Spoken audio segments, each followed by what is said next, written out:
parábola das mais conhecidas de Jesus, que se encontra em Lucas capítulo 10, do versículo 25 até o 37. Lucas capítulo 10, do versículo 25 até o 37. A parábola do bom samaritano. Diz assim a palavra do Senhor: E eis que certo homem, intérprete da lei, se levantou com o intuito de pôr Jesus à prova e disse-lhe: Mestre, que farei para herdar a vida eterna? Então Jesus lhe perguntou: Que está escrito na lei? Como interpretas? A isto ele respondeu: Amarás o Senhor teu Deus de todo o coração, de toda a tua alma, de todas as tuas forças e de todo o teu entendimento, e amarás o teu próximo como a ti mesmo. Então Jesus lhe disse: Respondeste corretamente, faze isto e viverás. Ele, porém, querendo justificar-se, perguntou a Jesus: Quem é o meu próximo? Jesus prosseguiu dizendo: Certo homem descia de Jerusalém para Jericó e veio a cair em mãos de salteadores, os quais, depois de tudo lhe roubarem e lhe causarem muitos ferimentos, retiraram-se, deixando-o semi-morto. Casualmente descia um sacerdote por aquele mesmo caminho e, vendo, passou de largo. Semelhantemente, um levita descia por aquele lugar e, vendo, também passou de largo. Certo samaritano que seguia o seu caminho passou-lhe perto e, vendo, compadeceu-se dele. E chegando-se, pensou-lhe os ferimentos, aplicando-lhes óleo e vinho, e colocando sobre o seu próprio animal, levou-o para uma hospedaria e tratou dele. No dia seguinte tirou 2 denários e os entregou ao hospedeiro, dizendo: Cuida deste homem, e se alguma coisa gastares a mais, eu te indenizarei quando voltar.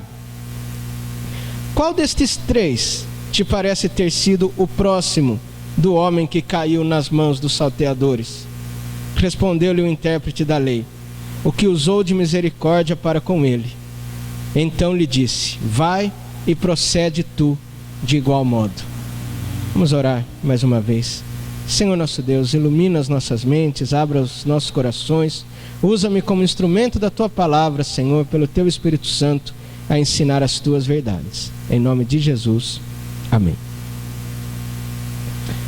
Hoje na escola dominical, na classe dos jovens, nós estávamos falando sobre amar uns aos outros. Uma das coisas mais difíceis que nós realmente podemos fazer. Porque nós somos pecadores, egoístas, e nós não queremos amar. A grande verdade é que nós não queremos amar. Nós queremos até ser amados, mas amar não. E é difícil você chegar e dizer isso, né? Mas foi uma das conversas nossas. Até porque nós só vamos realmente encontrar a cura, digamos assim, da nossa doença, quando nós reconhecermos que nós a temos. E nós fomos falando então a respeito do amor ao próximo e do uns aos outros. Nós temos muitas teorias a respeito do amor, principalmente quando nós somos injustiçados, principalmente quando nós não recebemos o amor que nós achamos que merecíamos. Nós tendemos a pensar sobre o amor, teorizar sobre o amor, mas temos muitas dificuldades para praticar. De certo modo, eu acho interessante porque alguns colocam a questão do amor como se fosse apenas um detalhe, como se fosse apenas a cereja do bolo. Às vezes até alguns teólogos que se dizem ortodoxos, eles parecem ter medo do amor. É claro, eu entendo, porque muitas pessoas às vezes se escondem atrás do amor, esse amor mal entendido, esse amor que significa apenas obsessão ou uma vontade intensa de alguma coisa. E muitos se escondem atrás desse amor e começam a relativizar a Bíblia. Aí nesse sentido eu até entendo alguns que ficam com medo de falar de amor. Mas de maneira nenhuma, o amor de Deus, ele é separado da sua justiça ou da sua soberania. Pelo contrário, o amor, como nós aprendemos na própria palavra, é a essência de Deus. É o grande mandamento. O grande mandamento que nós encontramos aqui, que já estava no Velho Testamento, né? Aqui nós vamos falar sobre isso, mas quando o intérprete da lei responde aqui, amarás o Senhor teu Deus de todo o teu coração, de toda a tua alma, de todas as tuas forças e de todo o teu entendimento, e amarás o teu próximo como a ti mesmo. Isso aqui é a junção de dois versículos, um que se encontra em Deuteronômio, o primeiro, se eu não me engano é Deuteronômio 16, 15, agora não me recordo exatamente, e o de Levíticos, que é o amarás o teu próximo como a ti mesmo. E esse Jesus confirma ser o grande mandamento. E antes mesmo dele ir para a cruz, e na sua última conversa com os discípulos, ele deixa então o seu novo mandamento, que é qual? O amor. Aí você vai dizer, poxa, mas não é novo, porque já estava no Velho Testamento. Mas é novo por quê? Porque agora a referência é ele mesmo, né? Amem-se uns aos outros como eu vos amei. De qualquer maneira, o amor se torna então o centro, o grande mandamento de Jesus. É o centro das suas práticas, dos seus ensinamentos, da sua obra por nós, e é também o centro das nossas atitudes. E eu creio que você concorda com isso, e todo mundo concorda com isso, e o fariseu concordava com isso, e qualquer um que você sair na rua aí e falar, se ele concorda que o amor é o mais importante, a pessoa vai dizer, sim, eu concordo. Mas a grande questão é, e na prática? E na prática? Nós gastamos grande tempo também dentro da religião, o que devemos fazer para ser salvos, como deve ser a vida do cristão e tal. Nós temos várias perguntas e muitas vezes as nossas perguntas nos servem mais para nos esconder de Deus, mais para nos esconder daquilo que Ele quer de nós, do que realmente para sabermos. Todo mundo tem aquela pergunta irrespondível, principalmente quem está afastado da igreja. Sempre tem aquela perguntinha que ele sabe que ninguém responde, e assim, se vier algum crente evangelizar ele joga aquela pergunta, você fica sem resposta, e a pessoa acaba com a conversa ali e vai embora. É ou não é? E o que nós temos aqui é algo parecido. É até interessante que nós conhecemos a parábola do bom samaritano, mas nem sempre nós a vemos dentro do seu contexto. E para que Jesus contou essa parábola? E é muito interessante se nós olharmos.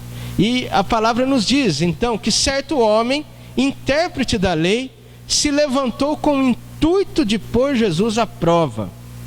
Meus irmãos, era um intérprete da lei. Era alguém especializado, que com certeza tinha decorado já todos os mandamentos. Ele não apenas decorava e ensinava, como ele interpretava. Ele era alguém, como fazem os pastores, os teólogos, pegam um texto aqui, outro texto lá, e vai procurando aplicar as realidades que surgem. Era um homem aqui realmente muito inteligente, que sabia muito bem, conhecia a palavra de Deus. Ele via ali Jesus se despontando como líder, como mestre. E ele não estava gostando nada disso.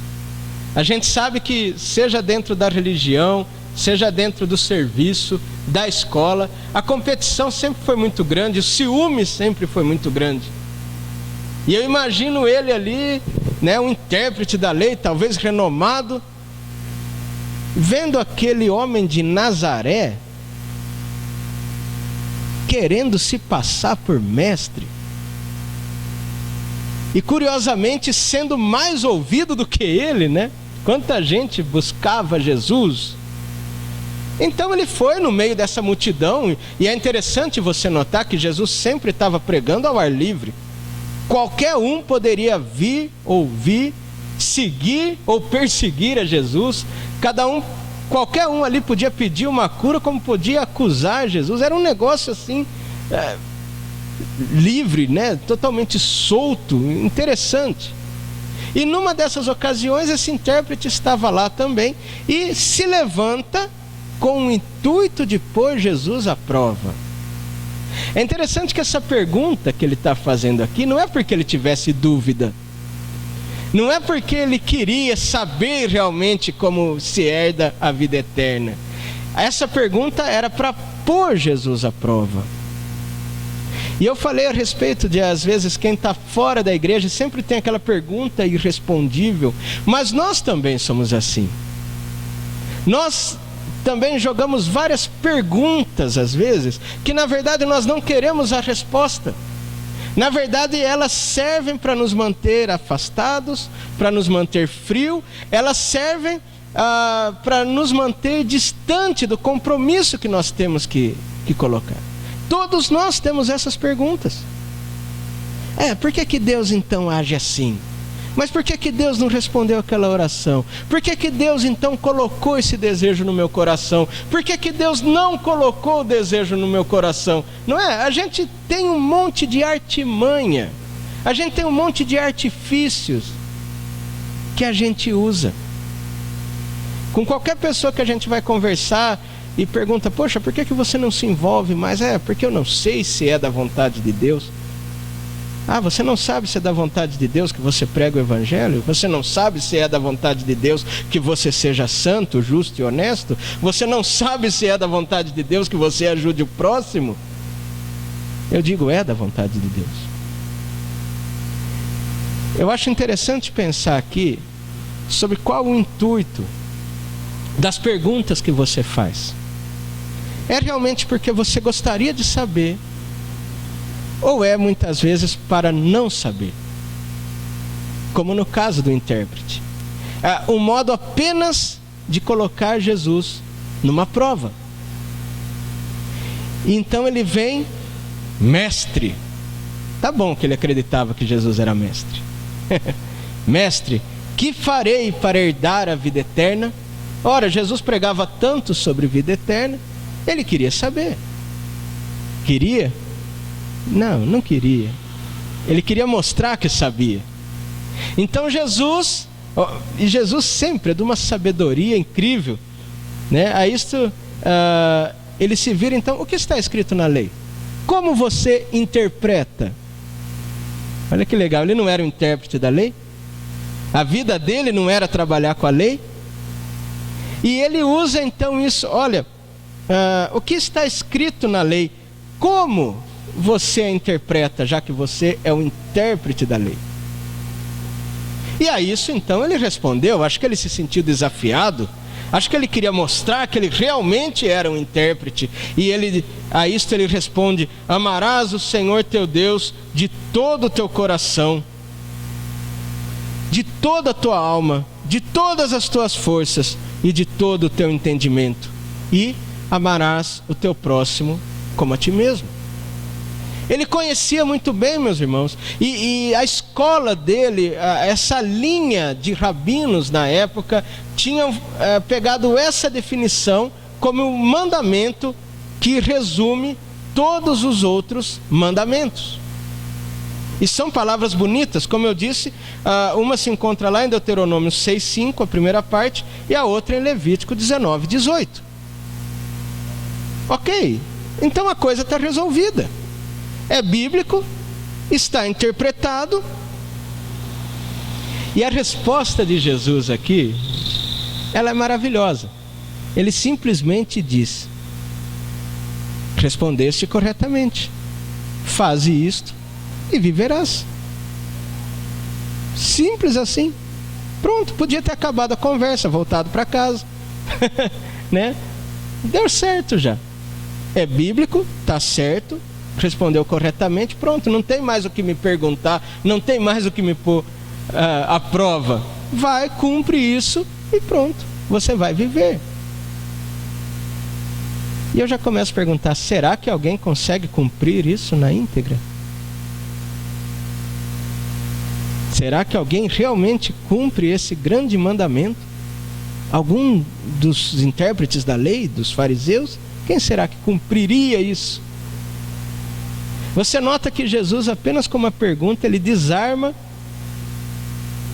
aquele intérprete da lei, e também joga isso, ok, você sabe a verdade, então vai e faz. Gente, nós sabemos muita coisa assim. Nós sabemos.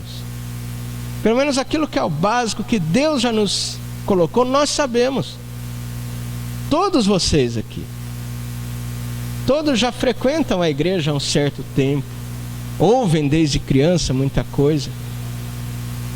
Mas muitas vezes nós só precisamos ouvir isso. Olha, então vai, faça isso e viva. Mas por que a gente simplesmente não faz? Por que a gente simplesmente não obedece? Por que a gente joga tantas outras perguntas na frente? Porque, claro, muitas vezes nos falta realmente a aplicação daquilo que nós cremos, experiência com aquilo que nós cremos. E é aí então que o intérprete da lei, querendo justificar-se, porque é como se Jesus dissesse para ele, né? Olha, você não tem nem que perguntar para mim, vai e faz. E ele, querendo justificar-se, como nós muitas vezes fazemos, ele pergunta: mas quem é meu próximo? Opa, aqui a coisa mudou de figura. Quem é o meu próximo? A gente até é cheio de falar que ama todo mundo. Eu acho até interessante, de vez em quando alguém posta alguma imagem, por exemplo no Facebook, ou fala a respeito dos pobres lá na África, que estão morrendo de fome, e é realmente muito triste. E alguns até gostam de acusar a igreja e dizer: olha, por que a igreja não faz alguma coisa lá por eles? E eu digo: por que você não faz algo por alguém que está ali do seu lado? Às vezes, isso que a gente puxa para falar dos pobres lá fora é muito fácil, porque nem nós fazemos nada. E eles estão longe. E às vezes nós não vemos aqui perto. Por quê? Porque você sabe muito bem que cuidar de gente é difícil. Então, às vezes é até fácil você mandar uma verba para alguém que você não vai ver, com quem você não vai conversar, com quem você não precisa se comprometer. Agora, quando a gente tem que lidar com alguém que está aqui perto, e muitas vezes é ingrato, e muitas vezes, né, consome tanto, aí a coisa muda de figura, não é? Eu me lembro até de uma vez, eu fui num evento e lá havia algo muito bom, e eu quero dizer que eu não sou contra isso. Não sou, pelo contrário. Acho que quanto mais gente puder ajudar, melhor. Mas havia uma ideia de apadrinhar uma criança lá no Vale do Jequitinhonha. Era uma coisa que você colocava no seu cartão de crédito e aí você mandava por mês uma verba que iria para comprar material escolar para aquela criança. Excelente o trabalho, nada contra. E até a ideia era que assim, no Natal, no aniversário da criança, você mandasse um presente, escrevesse uma cartinha. Eu achei fantástico. E eu até me inscrevi, né? E quando voltei lá para minha igreja em Limeira, eu falei todo empolgado para um irmão da igreja, né? Um irmão também muito envolvido com essa área. E quando eu disse, ele olhou para mim e falou: olha, pastor, realmente isso é muito bonito. Mas você já ajudou aqui ao lado o Núcleo Nova Vida? O Núcleo Nova Vida era um trabalho da igreja presbiteriana lá de Limeira, ainda existe lá, que dá reforço escolar para criança carente. Qual que era a ideia? Nós temos ali um grupo de crianças carentes todos os dias. E eu fui ajudar alguém de lá, do Vale do Jequitinhonha. Melhor fazer um sem deixar o outro. Não é errado, claro, é uma região... Até quando a gente olha lá, precisa muito mais de nós até. Querendo ou não, por mais pobres que estejam ali, ainda estão numa cidade que tem alguma estrutura.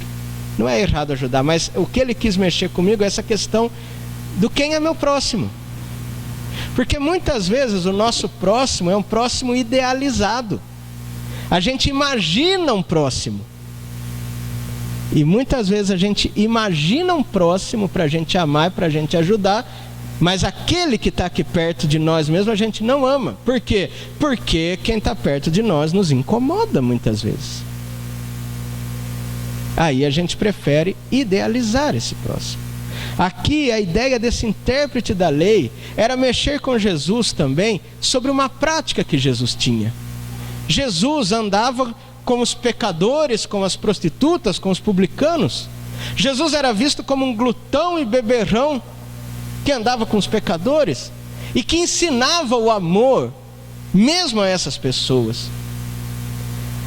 A pegadinha que esse intérprete da lei queria fazer, basta você ver o contexto lá de Levítico 19:18, que é onde está baseado o amarás o próximo como a ti mesmo.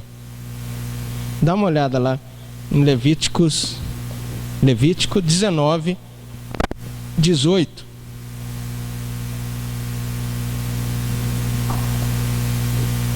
É onde nós encontramos o amarás o teu próximo como a ti mesmo.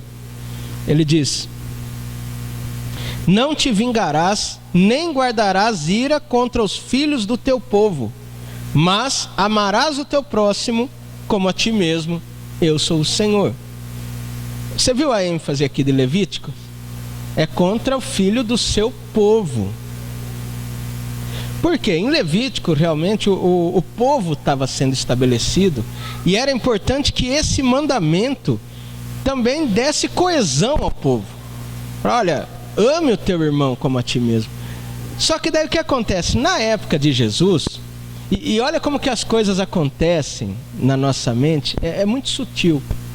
Tem algo de errado nesse versículo? Não, nenhum. Ele está realmente falando para o povo. Mas já na época de Jesus, e provavelmente na ideia daquele intérprete da lei, era o seguinte: quem é o meu próximo? E os judeus da época dizer: o meu próximo é aquele meu irmão de sangue, da mesma raça, da minha mesma religião. Esse é meu próximo, não os outros. E daí ele usava um texto que é tão maravilhoso para quê? Para exclusividade. Então quem que eu tenho compromisso de amar? Eu tenho compromisso de amar quem é do meu povo. Eu tenho compromisso de amar quem é da minha raça. Eu tenho compromisso de amar quem é da minha religião. Eu tenho compromisso de amar quem é igual eu. Eu tenho compromisso de amar a mim mesmo. No final das contas é isso. E nós fazemos essas diferenciações hoje ainda. Veja nas nossas conversas o que é alguém crente. O que é alguém crente de verdade. O que é alguém crente de verdade consagrado. E muitas vezes nós começamos a limitar que o nosso amor é a esse ou é aquele por esses meios. Algumas pessoas que nós temos que às vezes começam a dar trabalho para nós e que nós falamos: são crente coisa nenhuma, não sei o que. A gente se sente tranquilo para deixar de amá-los. Afinal de contas, ele não se ajuda.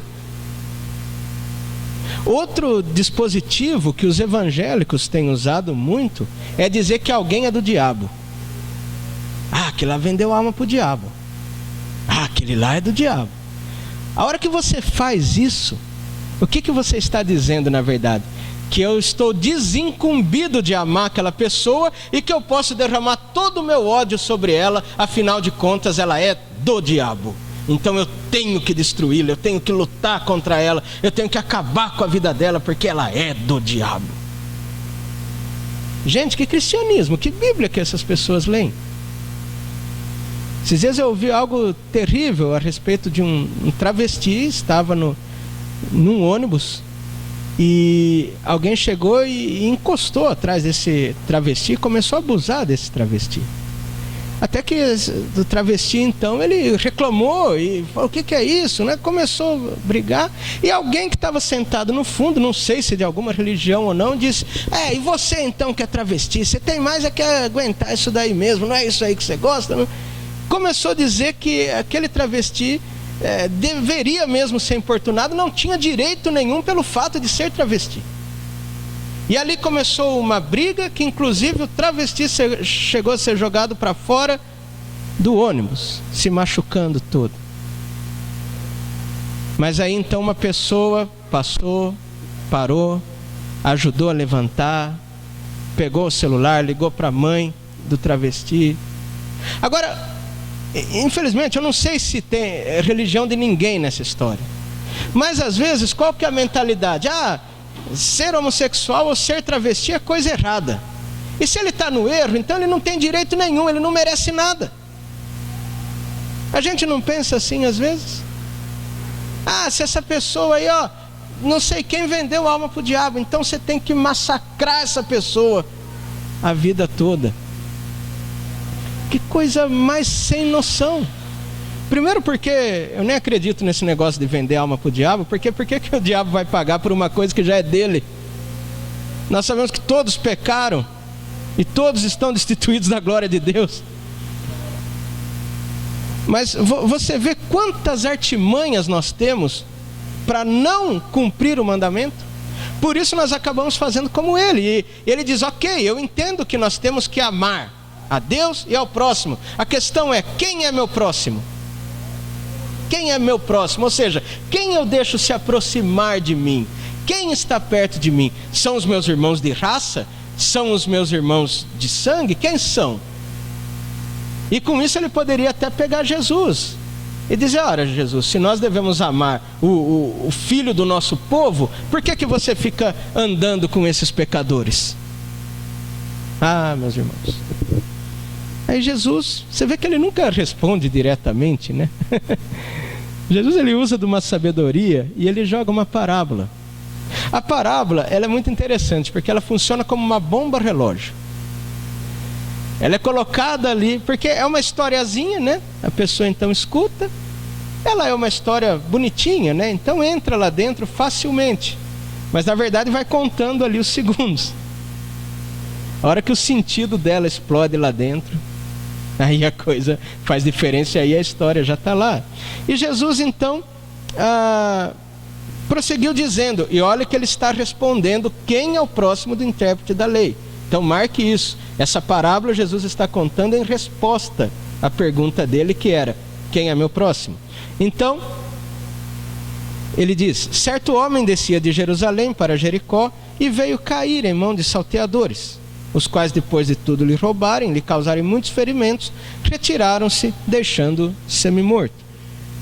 Uma história até, você vê como que o mundo não muda. Violência urbana. Né? Mais um número na violência urbana. A gente está vendo isso a rodo, é terrível. Jerusalém e Jericó, entre Jerusalém e Jericó, que eram duas cidades importantes, havia uma estrada também muito importante, e como havia muita gente rica, muitos negócios, também ficava muito ladrão ali, muito salteador. E era comum esse tipo de coisa acontecer. Jesus está falando aqui de uma cena urbana, até muito parecida com o que a gente vê. Esse homem foi roubado, foi espancado e largado lá no chão, semi-morto, todo ferido. Vem então um sacerdote, que era ali, digamos, o ícone da religiosidade judaica. Esse sacerdote olha, vê que tem um homem caído lá e passa de longe. Normal. Você pararia? Eu não sei se eu posso fazer alguma coisa. E é interessante que até dentro da purificação ritual do sacerdote, o sacerdote não podia tocar no morto. Né, olha lá, o Heitor já não pode ser sacerdote. O sacerdote nem o levita podia tocar no morto. Né? Então, vai que está morto lá, não posso fazer nada. Passou. Depois passa um levita. O levita era alguém da tribo de Levi, responsável também pelos trabalhos religiosos. É até bom dizer aqui, levita não é cantor. Né? Levita não é cantor nem músico. Levita era da tribo de Levi. Tudo que se referia ao templo, aos serviços religiosos, só podiam ser feitos por levitas. Tá? E inclusive os cânticos podiam ser feitos só por levitas, mas não quer dizer que levita é sinônimo de cantor. Isso daí virou uma bagunça e é uma coisa só do Velho Testamento. Esse levita também passou de largo. Até aí, conforme eu estava estudando, esse tipo de história era comum, porque eles falavam de dois clérigos, né? E depois falava que passava um judeu leigo, normal, e esse judeu leigo ajudava. Mas aqui Jesus vai num ponto muito pesado. Ele diz que um samaritano parou. Gente, o samaritano era um ser muito odiado pelo judeu. Por quê? Porque eles já foram um povo só lá no passado. Houve um tempo lá no passado em que Israel era apenas um povo. E logo depois de Salomão, esse reino se dividiu em dois grupos. E você sabe, toda divisão gera uma rixa enorme entre os dois grupos e até um ódio. Então ali se tornou outro reino político e outro reino religioso, no reino do norte e o reino do sul, que era a tribo de Judá. Daí vem o nome judeus, porque daí, segundo eles, o que se manteve puro foram os judeus, o reino do sul. E o reino do norte, por causa das suas invasões e da sua mistura de outros povos, ele se perdeu. A capital do reino do norte era Samaria. A capital do reino do sul era Jerusalém. Então eram anos e anos de ódio político, de ódio religioso, vendo o outro como infiéis. Então, se você lê na época, assim, o ódio que se reservava de um grupo para outro era imenso. E Jesus pega justamente um homem samaritano para dizer que esse foi quem parou. E ele não apenas para, mas ele realmente desce, ele cuida dos ferimentos com coisas muito caras, que era o óleo e o vinho na época, era muito caro. Ele cuida dos seus ferimentos, ele coloca ele sobre seu próprio animal, que dá a ideia de que ele vai a pé para levar esse caído. Levou até uma hospedaria, tirou 2 denários. 2 denários é 2 dias de trabalho. Veja aí quando você ganha 2 dias de trabalho. Ele tirou 2 denários, deixou lá e falou: olha, cuida dele, e na minha volta eu passo aqui, se ele tiver mais algum gasto, eu cubro. Gente, demais. Terminada essa história, Jesus se vira para o intérprete da lei e simplesmente pergunta: qual desses 3? Qual desses 3 te parece ter sido o próximo do homem que caiu na mão dos salteadores? Você notou a perguntinha dele aqui? O intérprete perguntou: quem é meu próximo? E Jesus perguntou: quem foi o próximo daquele que estava caído? E aí está a maior mudança. A questão não é quem é seu próximo, a questão é: você é próximo de quem? Quem pode confiar em você? Quem pode contar com você? E daí ele vai mostrar, não é a questão quem se aproxima de mim, como se eu fosse, né, o Todo-Poderoso, como se eu fosse o ícone. A questão é: eu sou próximo de quem? E daí o intérprete da lei nem falou o samaritano. Aí ele falou aqui: o que usou de misericórdia para com ele. Porque aqui, meus irmãos, é importante a gente notar o seguinte também: Jesus não está falando que samaritano é melhor que judeu, ou que judeu é melhor que samaritano. Note, Jesus não está aqui criando um novo grupo, como a gente gosta de fazer, quem é melhor ou quem é o pior. O que ele quer dizer aqui é o seguinte: quem efetivamente amou aquele que estava caído, quem efetivamente foi próximo daquele que estava caído. Entendeu? O efetivamente. Quem realmente fez algo. Quem realmente fez algo. E ele foi dizer: quem? Aquele que agiu com misericórdia. É a misericórdia que está em foco aqui, meus irmãos. E mais uma vez, Jesus responde aquilo que ele já havia respondido no início: vai e procede tu de igual modo. Ele já não tinha falado antes? Faze isto e viverá. Quem que é meu próximo? Jesus conta essa história, né? Você é próximo de quem? Aí ele fala: bom, é aquele que agiu de misericórdia. Então vai você e faz a mesma coisa. Isso, meus irmãos, é o amor. Quando a gente efetivamente pode fazer algo por alguém. Amar não quer dizer que você gosta muito de alguém. Porque até na nossa cultura a gente tem isso, né? Aquele lá é meu colega, aquele lá é meu amigo, aquele lá eu gosto, aquele lá eu gosto muito, aquele lá eu amo, né? A gente faz essa... Martin Luther King Jr., que lutou pelos direitos civis dos negros nos Estados Unidos, ele fez essa luta baseada na não violência. Ele ensinou os negros que lutavam com ele a não reagir, a não usar de violência, mas ainda assim se manterem firmes no seu propósito.